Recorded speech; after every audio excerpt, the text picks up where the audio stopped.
Hey, good Friday morning, everyone. Here we are, winding up our week and get our dose of God's Word to get us through this day and hopefully through the weekend. This morning, I want to talk for a few minutes. In John the 18th chapter, Jesus has been arrested. He's at the high priest Caiaphas's house, and he's beginning to go through all these mockery of court and all these types of things through his trials. And I want to focus in on for a few minutes, make some observation of Peter that night and us if we were in the same situation. And John the 18th chapter, and in verse 15 it says, "And Simon Peter followed Jesus, and so did the other disciple. Now that disciple was known to the high priest and went with Jesus into the courtyard of the high priest. But Peter stood at the door outside. Then the other disciple, who was known to the high priest, went out and spoke to her who kept the door and brought Peter in." So think about where this is, what this scenario is. Jesus is arrested, and they are greatly outnumbered. Peter is there. I like this phrase there. Peter stood at the door outside. So it's kind of like at the door and he's kind of looking in. And so here he is.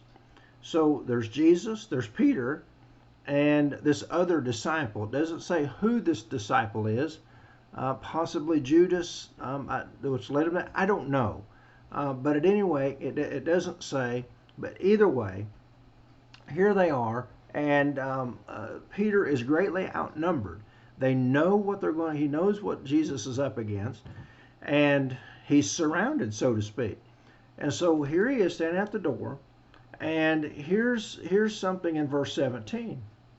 "Then the servant girl who kept the door said to Peter, 'You are not also one of this man's disciples, are you?' He said, 'I am not.'" He does that two more times as the text unfolds. And what I want us to stop and consider for a moment this morning, what would we do? A lot of times, Peter kind of gets some hard knocks and a lot of criticism. But you think, if we were in that same situation, what would we do? There would be some that would arrogantly say, "Oh yeah, I wouldn't do that. I'd stand there right there with Jesus." Well, hopefully, but we really just do not know. Until we are in that situation, we truly don't know what we would do. But here's what we need to do.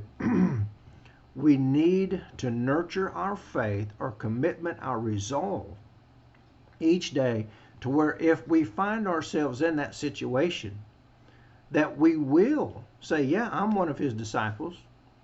What are you going to do about it? So what?" That's kind of like Daniel's friends, when they were faced with Nebuchadnezzar because they wouldn't bow down and worship that image. Like I made reference to before, just kind of put it in our terms. Our not bowing down to the problem, that's not our problem. That's your problem. If you've got a problem with it, that's your problem. We're not going to do it. And we need to nurture and get our faith to the point that if we find ourselves greatly outnumbered, so to speak, is that there are those that are around us that may hate us for being a Christian or proclaiming the name of Christ. What would we do? What do we say? "Oh no! I'm not that man." Would we stand at the door, looking on, and say, "Oh no, I'm not. I'm just like you guys"? It's hard to tell what we would really do until those situations are there. That's why it is so very important to be in our Bibles every day to study it. That's why it's so important to be in the assemblies. That's why it's so important to spend time with other Christians to strengthen us and encourage us and to be nurtured in our faith to where we can, if we have to stand alone, we can stand alone.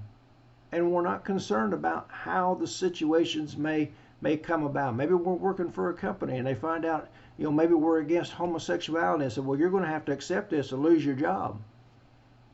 Well, whatever you think you need to do. All right, but then again, what would we do? Or whatever the scenario or the situation, might be. you know, Peter did come around and he did make things right on the backside of that. And that's a great lesson for us as well. Maybe we might find ourselves in a situation like that, but yet we back off. We don't take a stand, and we come back and say, "Oh man, I've made a mistake," and come back and make those things right, and make that stand. And Peter did. The Peter on the day of Pentecost is not the same Peter that was here standing at the door in the courtyard. He learned a great lesson from that. And he understood and he appreciated the great sacrifice that Jesus made. He didn't understand everything while he was standing here at the high priest's house, but he did a little bit later. A few hours later, he understood. 3 days later, he understood the power of Christ. And so this is what I want to leave us with this morning. If you were in this situation, what would you do? Would you deny him? Or would you say, yeah, I'm one of his disciples, and I'm happy for it.